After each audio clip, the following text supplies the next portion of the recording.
Continuação da leitura do livro A Caminho de Marte, do Sonho à Realidade, a Construção do Curiosity. Esse é o capítulo 14, página 164. Já estamos chegando no fim dessa jornada, bem interessante.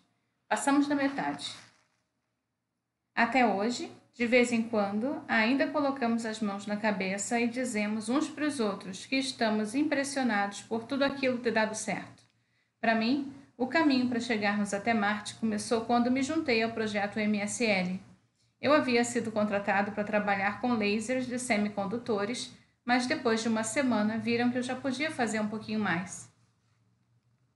Logo nos primeiros 2 ou 3 dias de trabalho na JPL, deu para notar a comoção e a correria em nosso departamento. Eu havia sido contratado para trabalhar em um grupo chamado Advanced Electronics Fabrication and Packaging, que é o responsável por transformar projetos em realidade. Meus colegas desse grupo até hoje brincam dizendo que frequentemente os projetos não merecem esse nome, pois na verdade são pouco mais do que sonhos e muitas vezes chegam à equipe em um estágio inicial, com muitos problemas, precisando ainda de muito trabalho de desenvolvimento para que sejam implementados. Por isso dizíamos que transformávamos sonhos em realidade.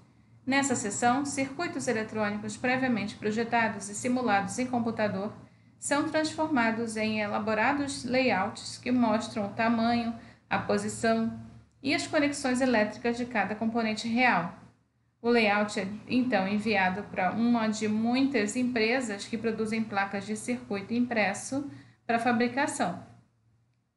Muitas vezes é impossível fazer conexões elétricas entre os componentes em uma única camada de placa do circuito, porque as linhas de metal iriam se cruzar umas nas outras, causando curto-circuito. Imagine uma estação de metrô onde dezenas de linhas se cruzam, como a Victoria Station em Londres, onde linhas de metrô e de trem se encontram. Uma vez que existem linhas demais, é impossível fazer com que todas transitem no mesmo nível. A solução é desviar algumas para mais profundo. Por isso, existem 3 andares ou 3 níveis de túneis com profundidades diferentes na estação, para que todas as 19 linhas de trem da Victoria Station sejam acomodadas. Algumas estão na camada de cima, outras na intermediárias e outras no nível mais profundo. Assim, os trilhos e trens não estão todos no mesmo nível e frequentemente as pessoas têm de sair de um trem, descer ou subir para outro andar para pegar o próximo. Nas placas de circuito impresso existe o mesmo problema topológico, por causa do grande número de conexões elétricas entre os componentes. Nesses casos, usamos a mesma solução do metrô, criando também uma estrutura tridimensional na placa de circuito impresso com camadas de linhas elétricas separadas por camadas isolantes. No caso do metrô, a camada isolante é formada por muitos metros de terra entre um túnel e o próximo, abaixo dele. É comum, por exemplo, uma placa de circuito impresso com 4 ou 6 camadas. No projeto do MSL, no entanto, nosso departamento teria de produzir placas com até 21 camadas, quase um arranha-céu de ligações elétricas.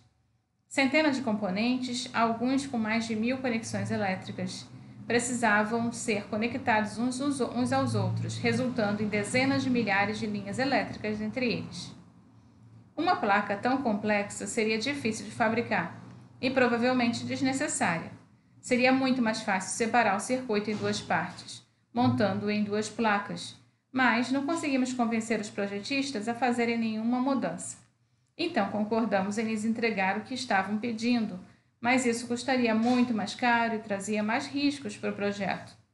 E estamos acostumados a resolver problemas técnicos desse tipo, por isso somos engenheiros. Gostamos de problemas e desafios. Se essas questões não existissem, o mundo não precisaria de engenheiros. Quando o fabricante nos envia de volta uma placa, ela ainda não tem componente nenhum, só as conexões elétricas, em camadas com linhas de cobre separadas por camadas isolantes. Essas linhas metálicas seguem até o ponto em que os terminais ou perninhas dos componentes eletrônicos serão soldados. Porém, antes disso, as placas precisam ser testadas. Só então ela é preenchida pelos componentes eletrônicos, que são montados e soldados nela por equipamentos automatizados de última geração. Até aí não há nada demais. Esse departamento de fabricação eletrônica Fazia isso todo dia havia muitos anos. Os grandes problemas eram outros. O pessoal da nossa seção estava assustado com o trabalho que tínhamos pela frente. Havíamos perdido muita gente ao fim da construção do Spirit e do Opportunity, a grande missão anterior para Marte. Em nossa organização, JPL, trabalhávamos em projetos o tempo inteiro. No final de semana, cada empregado do laboratório tem que se atribuir suas horas trabalhadas a algum projeto, aquele que vai pagar seu salário. Por isso, estamos perpetualmente procurando o que fazer.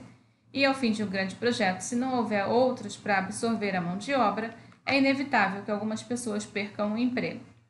Portanto, o tamanho da seção havia sido reduzido e agora uma montanha de trabalho era despejada sobre os funcionários. A impressão que tínhamos era que o projeto MSL havia dedicado tempo demais ao planejamento e agora o tempo para efetivamente construir o equipamento todo era curto demais. Em menos de 2 anos, a seção teria que produzir mais de 180 tipos diferentes de placa de circuito impresso com qualidade para voo espacial, que é a mais alta que existe, acima, inclusive, da qualidade usada na aviação civil ou nas Forças Armadas. Além disso, o mesmo grupo teria de projetar e construir as caixas metálicas que acomodariam tudo isso, sem deixar de fora os conectores elétricos que fariam as ligações externas com o resto da espaçonave. Os cabos elétricos seriam nossa responsabilidade. Também, e muito provavelmente, o número de placas, de caixas e de circuitos eletrônicos iria crescer quando os inevitáveis problemas começassem a aparecer. A opinião de todos, no entanto, era: este é o tipo de problema que queremos ter sempre? Trabalho de mais, não de menos. Havia, portanto, muita energia e muito otimismo no ar, apesar da pressão. O pessoal no departamento estava acostumado a transformar sonhos em realidade, mas achava que a liderança desse projeto havia sonhado muito e alto demais. Engenheiros e técnicos com experiência em instrumentação e fabricação eletrônica avançada não são fáceis de contratar. Por isso estávamos em polvorosa, com gente correndo para todo lado, sala de reuniões sempre cheias, telefones ocupados. Eu não tinha nada a ver com aquilo tudo, porque havia sido contratado para trabalhar com lasers. Mas, uma semana depois de começar nesse ambiente dinâmico do JPL, meu chefe me chamou à sua sala. Ele me perguntou se eu não poderia ajudar com a parte de radiofrequência ou micro-ondas, porque nossa seção também deveria construir os transmissores e receptores do radar que iriam controlar o pouso do MSL em Marte. Se eu aceitasse sua proposta, ainda seria responsável por outros 2 componentes de alta frequência do radar. Os transmissores e receptores funcionam quase como o coração do radar, porque são eles que enviam os pulsos de micro-ondas similares a pulsos de luz para que as antenas, que têm a função de irradiá-los para baixo à procura do solo marciano. Se o sinal encontra o solo, parte dele é refletida de volta, captada pelas antenas e mandada para o circuito de recepção. Medindo o tempo, desde que o sinal sai do transmissor até a sua reflexão ser captada pelo receptor, o radar poderia calcular a distância até o solo e passar essa informação para o computador que controlaria os retrofoguetes do estágio de descida. Assim, poderíamos diminuir a velocidade da espaçonave de forma a fazermos um pouso suave, com o veículo finalmente tocando o solo com as 2 rodas.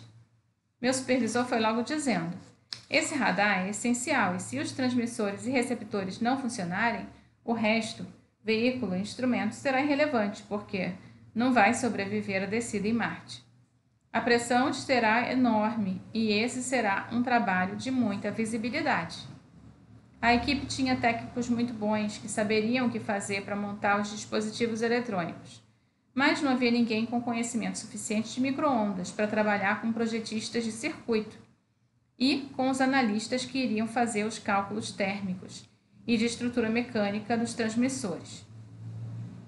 A especialidade da seção eram os circuitos digitais, que são muito complexos, mas funcionam em frequências muito mais baixas do que os componentes do radar. Teríamos ainda de levar em conta a vibração do foguete durante a decolagem, as possíveis variáveis de temperatura, além de um número enorme de outros detalhes, que ao construir esses módulos do radar de forma que sobrevivessem e funcionassem em todos os ambientes hostis por onde iriam passar.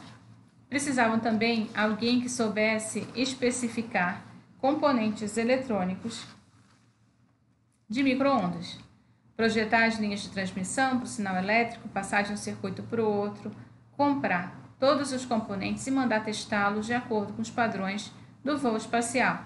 Essa pessoa ficaria igualmente responsável por projetar e construir as caixas metálicas com seus conectores elétricos para os circuitos de micro-ondas, precisando então trabalhar também com nossa oficina mecânica e com fornecedores externos do laboratório. Então, precisamos de um bom gerente de projetos que tenha o conhecimento técnico suficiente em micro-ondas para tomar frente disso e transformar os sonhos em realidade, disse ele por fim. Essas coisas raramente acontecem comigo, mas essa foi uma das poucas ocasiões em que eu estava no lugar certo na hora certa. Eu disse para ele que tinha o conhecimento técnico suficiente e havia feito coisa bem parecida em meus empregos anteriores em empresas de comunicações com fibra ótica, onde trabalhávamos com as frequências de 50 GHz. E como o radar funcionaria na frequência de 35 GHz, eu encontraria mais ou menos os mesmos desafios do ponto de vista elétrico, mas seria mais fácil do que os projetos em que eu havia trabalhado antes. Minha experiência liderando grupos de engenheiros e processos nessas mesmas empresas também me qualificavam como um bom gerente. Então eu aceitaria com prazer liderar a equipe que iria construir o coração do radar para a descida em Marte. Depois de tudo acertado, quando eu já estava saindo da sala, ele me chamou de volta e disse: esqueci de mencionar, mas você terá de continuar com seu trabalho com os lasers também. Afinal, foi para isso que você foi contratado. Depois tentaremos arranjar alguém para te ajudar. É claro, não será nenhuma mudança ou aumento do seu salário por enquanto, mas se você se sair bem, suas chances aqui vão aumentar bastante. Espero que concorde com essas condições. Ok, respondi e fui embora para começar o trabalho, já sabendo que não haveria ajuda tão cedo com os lasers e eu teria duas grandes responsabilidades no JPL, além de continuar projetando minhas lentes de catarata à noite e nos finais de semana. Eu não sabia se haveria horas diárias suficientes, nem de tempo para dormir. No dia seguinte, tivemos uma reunião com o pessoal do projeto MSL, em que fizeram perguntas por 1 hora sobre como iria organizar tudo aquilo. No fim, deram-se por satisfeitos, pois finalmente tinham alguém, um ponto de contato, que ficaria responsável por tudo relacionado aos transmissores, receptores e ao conversor de frequência do radar. Eu também tinha muitas perguntas, o que pareceu tê-los convencido de que sabia do que estava falando. Logo na primeira semana, vi que tínhamos vários problemas com o circuito de micro-ondas. No ponto em que estava o projeto, ele não poderia ser construído, não iria funcionar. Havia também problemas com os projetistas, que levei ao conhecimento do meu supervisor, que por sua vez o repassou à liderança do projeto. Nenhuma providência foi tomada sobre isso, o que nos atrasou alguns meses até as mudanças de pessoal fossem feitas. Eu fui então informado de que havia trabalho demais em nossa seção e não havia nenhum engenheiro para projetar as caixas metálicas. Ninguém poderia me ajudar com aquilo. Não havia me contado desses detalhes inicialmente, mas espera-se que um bom gerente de projetos encontre soluções para problemas assim. Por isso, os cálculos estruturais e térmicos, além do trabalho de CAD, Computer Aided Design, para as caixas metálicas foram terceirizadas por uma empresa aeroespacial em Pasadena. A oficina mecânica do JPL não estava em situação melhor que a seção de fabricação eletrônica. De fato, estava sobrecarregada com uma estrutura mecânica de veículo para Marte e com estágios de cruzeiro e de descida no planeta. Então eu cheguei lá com mais trabalho para eles, pedindo uma previsão de 25 microns nas dimensões das cavidades internas das caixas metálicas, coisa essencial em engenharia de micro-ondas. Eles não teriam muita dificuldade com isso, mas simplesmente não tinham como aceitar mais trabalho. Como eu tinha muitos contatos externos, eu levei o trabalho para uma oficina mecânica que também fazia soldagens a laser próximo a São José, no Vale do Silício. Todas as quartas-feiras pela manhã nós tínhamos reunião no JPL, quando a maioria do pessoal envolvido nessas tarefas comparecia ou participava por telefone, além de representantes do projeto MSL. Nossos clientes, mesmo em ciência e engenharia, decisões não são completamente determinadas. Não existe uma única maneira correta de fazer as coisas. Inevitavelmente, diferenças de opinião sobre como enfrentar e resolver problemas aparecem. Não foi fácil manter esse grupo diverso de engenheiros trabalhando uns com os outros. Com todas as discussões e a pressão, devido ao tempo muito curto de que dispunhamos para projetar, construir, testar e entregar os transmissores, receptores e conversores de frequência do radar. Apesar das diferenças, todos concordavam que não havia problemas pessoais, mas sim técnicos e profissionais. Essa foi uma época de muito estresse para todos, e às vezes membros da liderança do projeto MSL participavam de nossa reunião de quarta para nos ajudar. Na verdade, eles só se envolviam em áreas que estavam em risco de não terminar sua parte em tempo. Então estivemos 1 ou 2 ou 3 vezes na lista de riscos, ou seja, o projeto MSL foi informado de que o radar poderia atrasar e não ficar pronto no lançamento de 2009. Apesar da pressão, eu continuava mais ou menos confiante de que entregaríamos nossa parte dentro do prazo. Especifiquei as linhas de transmissão para transporte no final da micro-ondas de um componente eletrônico para outro e enviei uma ordem de compra de 57 itens para a empresa especializada na área. O ideal seria comprar uma pequena quantidade de cada tipo de componente, construir protótipos e testá-los. Se tivéssemos problemas, faríamos essas modificações e mandaríamos fabricar outros componentes para podermos montar uma segunda geração de módulos a serem incluídos no radar para irem para Marte. Infelizmente, a mecânica celeste não espera por ninguém e não iria esperar que resolvêssemos nossos problemas técnicos e de cronograma. A janela de lançamento em setembro de 2009 estava se aproximando rapidamente e concluímos que não teríamos tempo de fazer as coisas assim. Nossa opção, portanto, era projetar tudo de melhor maneira possível, checar e rechecar ao máximo e fazer uma compra só. Todos os componentes para os protótipos e para os transmissores que iriam para Marte de uma só vez. Resolvemos, então, o problema de cronograma aceitando mais riscos. Agora teríamos de fazer tudo certo da primeira vez, porque se aqueles dispositivos tivessem erros de projeto ou de fabricação, nós não teríamos nada pronto e funcionando ao final do trabalho, nem mesmo protótipos. A empresa que escolhi para produzir esses componentes já fazia parte da lista de fornecedores aprovados pelo JPL para produzir dispositivos para voos espaciais. Além disso, eram gente que eu já conhecia, pois havia trabalhado com eles na época em que atuava na área de telecomunicações por fibra ótica. Em nosso grupo do JPL, havia um controle rigoroso de cronogramas, com datas para entregas de componentes que eu informava aos meus supervisores e aos representantes do projeto MSL que participavam das reuniões semanais. Fui obrigada a forçar a barra com essa empresa e insistir que entregassem os componentes em 3 semanas, enquanto eles diziam que o melhor prazo para fazê-lo seria de 4. Relutantemente concordaram em fazer o trabalho em 3. Porém, depois de 2 semanas, quando liguei para saber como estavam se saindo com nossos componentes, eles me disseram que iriam atrasar. Se não entregassem a tempo, isso nos causaria sérios problemas. Por fim, prometeram fazer o melhor que pudessem, né?